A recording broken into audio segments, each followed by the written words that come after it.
এটা তোমার ছেড়ে দেওয়া আছে, দুটো ভাঁজ করা আছে, আর একটা ভাঁজ আমি করলাম, তাহলে এটা 4 ভাঁজ হয়ে গেল।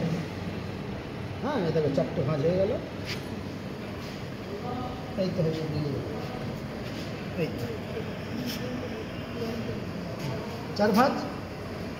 আর সব সময় একটা জিনিস মনে রাখবা, কাপড়ের খোলা দিকটা, যেটা কাপড়ের খোলা দিক, এইটা সবসময় ওই দিকে থাকে। কাটিংয়ের সময় কাপড়ের খোলা দিকটা ওই দিকে থাকে। কেমন? কী বললাম?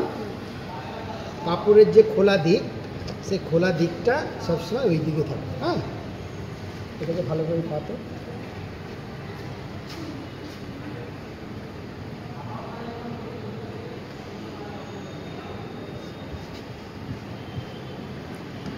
কাপড় সবসময় ভালো করে কাটিংয়ের আগে এরকম ভালো সুন্দরভাবে সমান করে নিতে হয়। কেমন? সমান করে। এইবার দেখো, এই কাটা কিচ্ছু নাই, একদিন দেখলেই পারবো।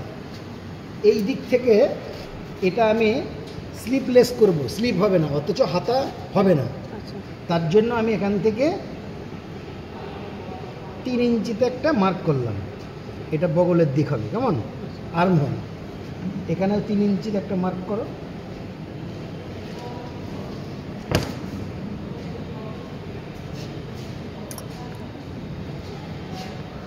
এটা যার নাইটি দেখলে তো গোপা ম্যামকে, একটু চেহারাটা মোটা, তাহলে ওর এই আর্ম হোলটা একটু বড় রাখতে হবে। বড় বলতে কত রাখবো? 11 রাখবো।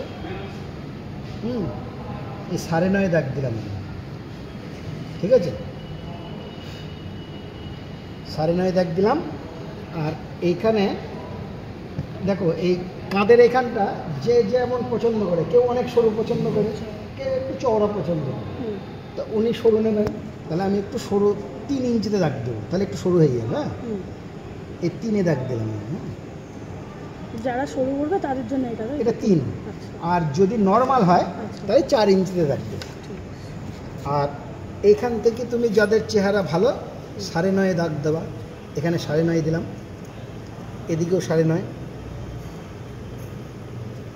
আর তোমার হলে 9 দাগ দিও, ঠিক আছে? আর এখানে তোমার হলে 8 দাগ দিও।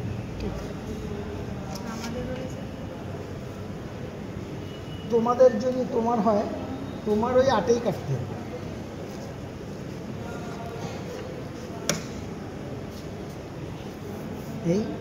এটা এই দিকে একটু ডাউন হয়, বগলের দিকে একটু ডাউন হয় সব সময়।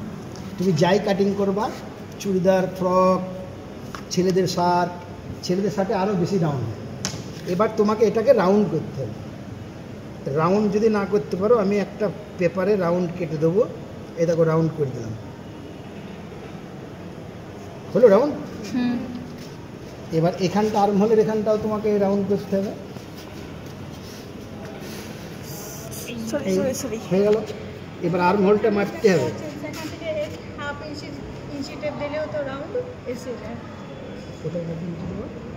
এখান থেকে 2.5-3 ইঞ্চি দিতে হবে। 2.5-3 আমরা তো হাফ ইঞ্চি দিলে এরকম করলে না, ও সে ভালো হবে না। হাফ ইঞ্চি ভালো হবে। গোল গোলা নাইটির ক্ষেত্রে হবে না। নাইটির ক্ষেত্রে হবে না, কিন্তু চুড়িদারগুলো হয়ে যায়। চুড়িদার 1 ইঞ্চি 1.5 ইঞ্চি দিতে, হাফ ইঞ্চির কোনো ইয়ে হয় না। কেমন? ঠিক আছে। এবার বগলটা আমি দেখবো কত ইঞ্চি রেডি হবে। দেখো, প্রায় 11 হয়ে যাবে। ঠিক আছে, তাহলে হয়ে যাবে। আর এইখান থেকে 6 ইঞ্চি মেপে একটা দাগ দেওয়া, 6। এইখান থেকে টেকিংগুলো শুরু হবে। এই কাঁচিটা নিয়ে এসো, আমি কেটে দিচ্ছি। এটা হবে না, ওইটা। হ্যাঁ, বড় কাঁচি চাই ওর জন্য।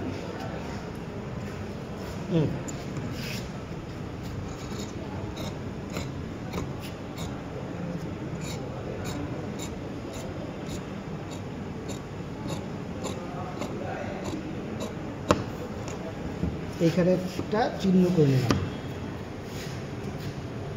এখান থেকে কী হবে? টিকিন হবে।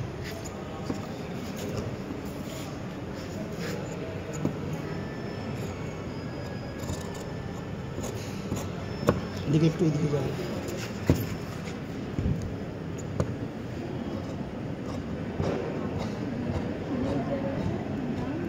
ফোন আসছে। আচ্ছা, এ কাটিং হয়ে গেল। এটা হাতা হবে না, হুম।